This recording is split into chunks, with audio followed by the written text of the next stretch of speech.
Rezende está por aqui. Também vamos trazer as informações do Tombense com o Adilson Martins, porque amanhã tem Campeonato Mineiro. Na quarta-feira de cinzas, o Galo vai a campo e o Claudião tá chegando com as informações do Atlético. Tudo bem, Rezendão? Tudo bem, Léo. Boa noite a você, o Edu, ao Adilson, a todos que nos acompanham na turma do bate-bola. Você deu manchete aí, hein, Léo? Que o Galo renovou o contrato com um destaque da base, agora garantido até 2027 e, lógico, com a renovação de contrato aumenta a multa rescisória do jogador, principalmente para fora do país. E 2027, pô? Era até quando e a quem? Vamos lá. Era até 25, até o final de 25, e trata-se do zagueiro Rômulo. O Rômulo que esse ano foi promovido ao time profissional do Atlético. Está no Galo, Léo, desde 2008. Ele chegou ao Atlético, ele já tinha 13 anos. Então faz muito tempo que está na base do Galo. Já está realmente bem inserido aí no contexto, né, da cidade do Galo. Foi convocado para seleções sub-15, sub-16, sub-17.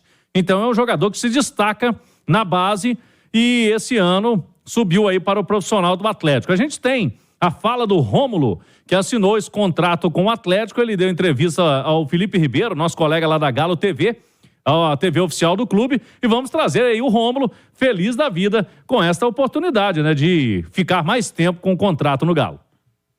Irmão, pra mim tá sendo um sonho realizado, né? O clube que eu tanto amo, que de tudo que eu sei sobre futebol, eu aprendi aqui dentro. É uma conquista imensa na minha vida, né? Só tenho que agradecer a Deus e a minha família que confiou bastante.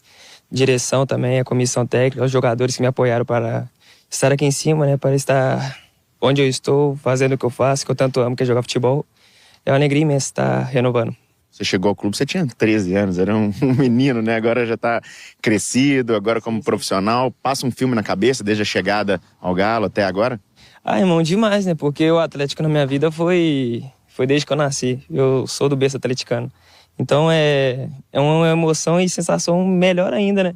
Estar renovando, e igual eu falei, de tudo que eu aprendi aqui dentro, foi minha primeira base.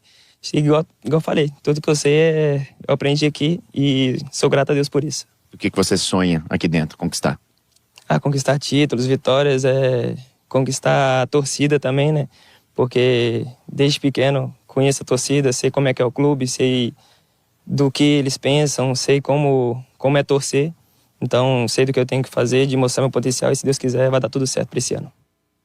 Tá aí, o Rômulo é mineiro, é natural de Belo Horizonte, da capital, e disse aí que é atleticano desde o berço e desde os 13 anos na base do Atlético. Tem um detalhe importante aí, Léo, ele não fez nenhum jogo ainda pelo profissional. Agora, amanhã, ele é opção imediata, porque não tem Gemerson, não tem Lemos, vão jogar Bruno Fux e Igor Rabelo, o Felipão vai confirmar essa zaga, mas o Rômulo tem essa chance aí, né? De quem sabe aparecer oportunidade para ele, com um contrato renovado, feliz da vida, e quem sabe pode ter em breve a primeira chance no profissional. O Atlético tem 4 zagueiros em nível de jogar, né, de serem titulares. A torcida pega muito no pé do Gemerson. Não vive o seu melhor momento o Gemerson, mas está longe de ser um zagueiro ruim, muito pelo contrário. Então a vida para o Rômulo não está tão simples de ter oportunidade para poder jogar entre os titulares, de aparecer. Mas na conta para um time que pretende brigar por todos os títulos no ano, ter 4 zagueiros, o quinto tem que ser gente da base, né, Edu? Tem que dar espaço para os meninos. Eu acho que o mundo ideal, Léo, é ter pelo menos um atleta da base para cada posição. Você tem um lateral da base, aí não necessariamente um esquerdo e um direito, mas pelo menos um das laterais ser da base, um zagueiro ser da base. Para mim, o goleiro reserva deveria ser o da base, seria o mundo ideal também. Meio de campo, um volante da base, um meia da base e atacantes também da base. Eu acho que o Atlético está fazendo mais ou menos assim. O problema no Atlético é que o Filipão não é o treinador que adora utilizar a base, né? E deixou isso muito claro até na última entrevista, e aí eu respeito muito, é o perfil de cada um. Se o Atlético trouxe o Filipão para ser o treinador, ele trouxe o combo, né? Não vai fazer o Filipão mudar a sua ideia com 75 anos de idade. O Filipão já tem isso na sua cabeça, mas o Rômulo está aí até 2027, né? Quem sabe até lá ele tem uma oportunidade, até 27, de jogar no profissional do Atlético. Esse próximo jogo é uma oportunidade real dele jogar, porque pode ter alguma lesão, não estou desejando o mal para ninguém, tá? Me entendam bem. Mas um zagueiro tomar um cartão amarelo cedo, o Filipão gosta de fazer essas alterações, e o Campeonato Mineiro está aí para isso, né? Para os atletas da base terem alguma, ou pelo menos a mínima oportunidade e o Rômulo, quem sabe, mostrar o potencial dele. Vamos falar do jogo, Claudião, Vamos. da preparação do time. O Adilson Martins também está aqui para trazer as informações do Tombense. Então vamos falar do jogo de amanhã, do retorno do Campeonato Mineiro pós-carnaval. Vamos lá, o último treino do Atlético aconteceu agora à tarde. Os jogadores estão liberados agora e vão voltar amanhã cedo. Não tem hoje concentração, né? Os jogadores não dormem na Cidade do Galo nessa véspera de partida. Amanhã, todo mundo ali pro almoço e depois a saída do ônibus para a Arena MRV. No time, o Felipão, logicamente, vai levar algumas dúvidas, né? Principalmente ali no meio campo. A gente vinha destacando aí, o Gemerson tá fora, suspenso, 6h15, marcando aí o sinal eletrônico da Itatiaia. Na zaga, não tem muito mistério, é o Bruno Fux tendo a primeira chance do ano na defesa do Atlético, ao lado do Igor Rabelo. Então, uma zaga diferente. O Felipão começou o ano com o Lemos, que agora tá lesionado, e com o Gemerson, tá suspenso. Na lateral direita, o Felipão até tem ali alternando, né? Vem alternando Saravia e Mariano. Mariano jogou mais até aqui no ano. Mariano, nas últimas 3 partidas, foi titular. O Saravia começou o jogo na estreia contra a equipe do Patrocinense. Depois entrou nas outras partidas o Saravia. O Mariano parece à frente, mas se pintar o Saravia também não é nenhuma grande surpresa, não. Na esquerda, o Arana, meio campo. Otávio, que até fez aí um corte de cabelo diferente, né? Fez uns dreads no cabelo, tá diferente o Otávio. Com o Batalha ou o Edenilson?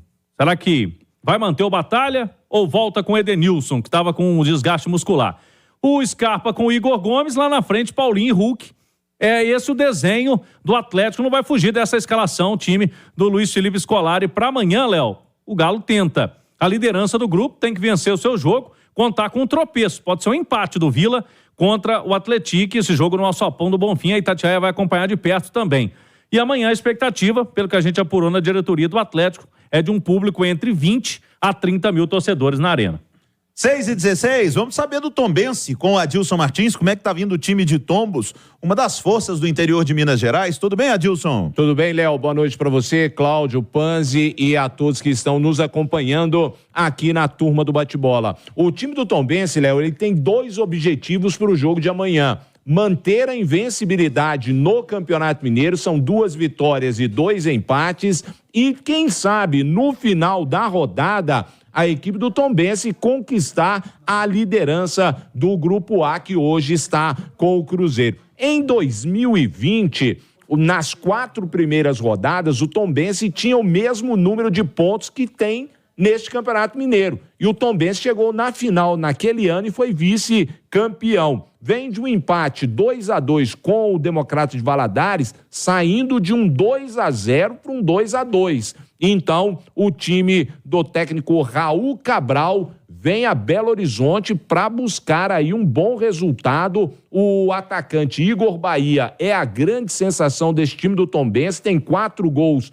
no campeonato. O provável time para amanhã: Felipe Garcia, Pedro Costa, Zé Vitor, Ednei e Emerson. O meio-campo com Micael Guterres, Lucas Venuto, Caio Silva e Rafinha, Filipinho e Igor Bahia é o provável time do Tombense para o jogo de amanhã na Arena MRV. Volto com você, Léo. Valeu, Adilson. 2 boas contratações do Tombense. O Igor Bahia, que tá fazendo gols, e o Filipinho também, companheiro dele lá na frente. Daqui a pouquinho o Edu Panzi vai comentar e falar a expectativa do jogo. Agora eu quero dizer para vocês que o ano desse Atlético e Tombense, um jogo mais complicado, enrascado pro Galo, ou muito favorito, vai passar o carro na arena? O que vai acontecer, Dudu? O jogo é muito mais complicado e enrascado pro Tombense do que pro Atlético, né? Mas não deixa de ser um jogo difícil pro Galo, porque o Tombense é um time que está acostumado, né, com jogos maiores. Jogou Série B durante algumas temporadas, apesar da queda. Na última, um time que sabe se defender bem, está acostumado a jogar contra o Atlético, já decidiu o campeonato estadual, jogou algumas semifinais. Então o Tombense é dos bons times do interior de Minas Gerais, organizado, apesar da queda. Mas é um jogo muito mais complicado para a equipe do interior. Vai pegar o elenco mais rico, o elenco mais qualificado do estado, apesar de não estar jogando o que o torcedor esperava nesse início de temporada. Mas eu espero um jogo duro. E mais um jogo duro pro Atlético, né? Que a gente falava sobre isso essa semana. O retorno do brasileiro, o Atlético sempre teve muita dificuldade contra equipes inferiores, se fechavam. E o Campeonato Mineiro ele é feito dessas equipes, né? Basicamente, sim. O Atlético tem apresentado essa dificuldade e sim, Léo, e o torcedor tem razão de ficar chateado e cobrar, porque o Atlético não pode ter todo o jogo nesse estilo de dificuldade. Ele precisa apresentar alguma solução. Acho que o Filipão tem tentado algumas alternativas, mas tem pecado nas execuções. E aí ficam as dúvidas das escolhas, lateral direita, meio de campo. O Otávio é meu titular absoluto nesse meio de campo do Atlético, só tiraria se fosse para testar uma outra formação. Eu gostaria de ver Batalha e Edenilson, mas não é para tirar o Otávio, entendeu? Eu gostaria de ver o encaixe para ver Batalha e Edenilson no meio campo. Agora, o que eu tenho notado, né, é que o Atlético tem muita qualidade, só que algumas vezes falta ao Atlético que essa qualidade não seja tão individual. O Atlético é um time que aparece muito forte porque tem Scarpa, porque tem Paulinho, porque tem Hulk e outros jogadores, e ele se destaca no Campeonato Brasileiro. Ele está entre os melhores elencos. Mas muitas vezes eu sinto falta ao Atlético um pouco mais de inteligência coletiva, de mais jogo coletivo, de encontrar soluções em jogos enrascados. O Atlético se dá o luxo, e ele investiu para isso, as soluções vêm com as individualidades. O Hulk vai lá e decide o jogo para você, o Paulinho vai lá e decide o jogo. Mas eu sinto falta em outras soluções, o Galo tentando mudar a cara. E aí o torcedor foca muito no Filipão nessas críticas. Eu acho que o Filipão tinha que sim entregar um pouco mais, o Atlético ser um pouco mais vistoso, mas eu não acho que isso é só do treinador, tem uns caras lá dentro também. O jogador tem boa leitura de jogo, esses caras que o Atlético tem, com o tamanho que eles têm, eles se encontram lá dentro do campo também. Eles não ficam fazendo exatamente o tempo todo tudo que o Filipão fala. Então, eu acho que é uma cobrança coletiva. O Atlético pode evoluir coletivamente. Ou você acha que não, Du? Assim, Léo, cobrar isso do Filipão, né? Filipão, ao longo da carreira dele, os times do Filipão nunca foram equipes de alternativas táticas, de controle absoluto de jogo. O Atlético do Filipão sente muito mais facilidade num jogo em que o adversário o ataca e ele tem espaço para fazer um jogo de contra-ataque, de transição, do que esses jogos contra equipes mais fechadas. Porque é uma característica do seu treinador, ainda que tenha um elenco bastante qualificado. Sendo o Atlético do Filipão, acho que faz muita falta nesse elenco o jogador de lado, o jogador do 1 contra 1. O Hulk é um jogador de 1 contra 1, ele é bom driblador, ele tem força física, ele consegue 1 contra 1 para driblar o adversário e deixar para trás. Paulinho também. Mas eles jogam mais centralizados. Né? O Hulk é um jogador que está geralmente no centro. Quando ele passa de um, já tem outro na cola. Você acha que essa formação, com o Hulk e Paulinho mais centralizados, o Atlético fica mais fácil de ser marcado? Acho que fica mais fácil de ser marcado pelo que eles não têm ao redor. Tá? Não tem esse jogador de 1 contra 1 do lado do campo. Os laterais do Atlético talvez não tenham tanto essa característica. No meio de campo, não tem jogadores tão dribladores. E aí é até uma característica do jogador do meio de campo não ser tão driblador. E aí, para achar espaço contra adversários com linha de 5, 2 linhas de 4 bem próximas, fica sempre mais difícil quando você não tem esse ponta. Um Keno da vida, que o Atlético do Cuca tinha, sim, e eram estilos parecidos, um time de transição também. Acho que falta isso, talvez o Atlético esteja em busca no mercado para dar ao Filipão peças com característica que ele, Filipão, gosta. Eu não vou esperar do Atlético do Filipão, ainda que o elenco seja muito qualificado, um Atlético protagonista, que tenha controle de bola, posse de bola, e que crie inúmeras situações contra equipes fechadas, porque não é o estilo do Filipão. Quem foi buscar o Filipão certamente sabia disso. Fala, Rezendão. Vamos lá. O Patrick no último jogo foi bem, né? O Edu Panzi destacava isso essa semana. E o Patrick pode ter mais oportunidades. Estava bem esquecido no Atlético, né? Um jogador que pode fazer esse lado do campo. Pela esquerda, a gente já citou aqui o Rubens, que também fez com o Filipão.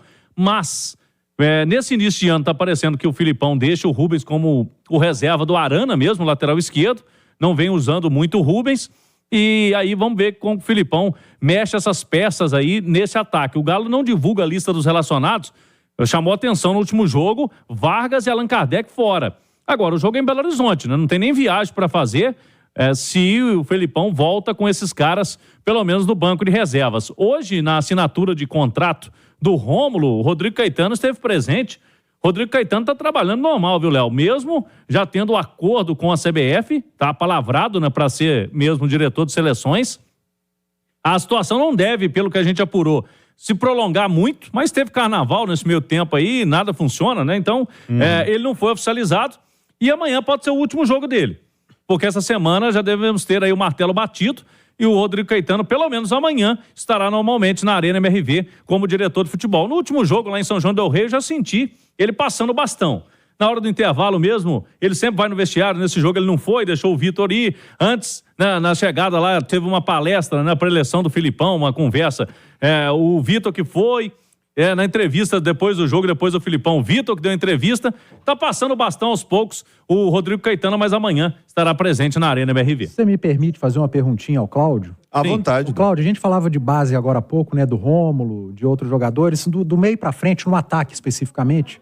Quais os nomes o Atlético tem da base e que o Filipão pode relacionar para o jogo? Olha, tem o Alisson, que vem sendo relacionado, tem o Cadu, que é atacante, e tem o Isaac, né, que renovou recentemente. São os 3 jogadores do meio para frente. O Isaac não vem sendo relacionado, muito por conta, eu acho, dessa negociação que teve aí, se arrastou, mas nos últimos jogos, o último jogo, por exemplo, já teve Alisson e Cadu no banco. Ô, Léo, Alisson, Cadu e Isaac. Não faz o menor sentido o Atlético continuar relacionando Vargas e Allan Kardec. O Vargas ele já foi muito importante para o Atlético em um determinado momento, mas há muito tempo não entrega nada, nada mesmo. O Allan Kardec, desde que chegou, lamentavelmente, teve uma lesão esquisita, mas ele não teve culpa, e depois disso não entregou nada, absolutamente nada.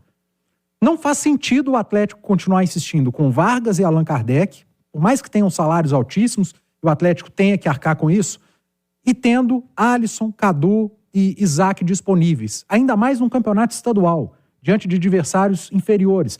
É o momento do Filipão realmente abrir mão desses caras, por enquanto, não sei o que vai ser ali na frente, e dar a oportunidade, num eventual momento que o Hulk não estiver em campo, o Paulinho ou um dos meias, dar chance para Cadu, para Alisson e Isaac. Até quando o Atlético vai continuar insistindo com o Kardec e com Vargas e abrindo mão desses garotos? Quando é que a gente vai ver a turma de ataque que vem da base jogando com o Atlético? E até quando nós vamos continuar assistindo Allan Kardec e Vargas não entregando absolutamente nada nos jogos do Galo? Perfeito, Edu. O Vargas e o Kardec, você já sabe que não tem futuro no Galo. Os outros 3 têm. Então, dá espaço para os meninos jogar. Perfeito, Edu Panzi. Vamos abrir espaço para o Carnaval, porque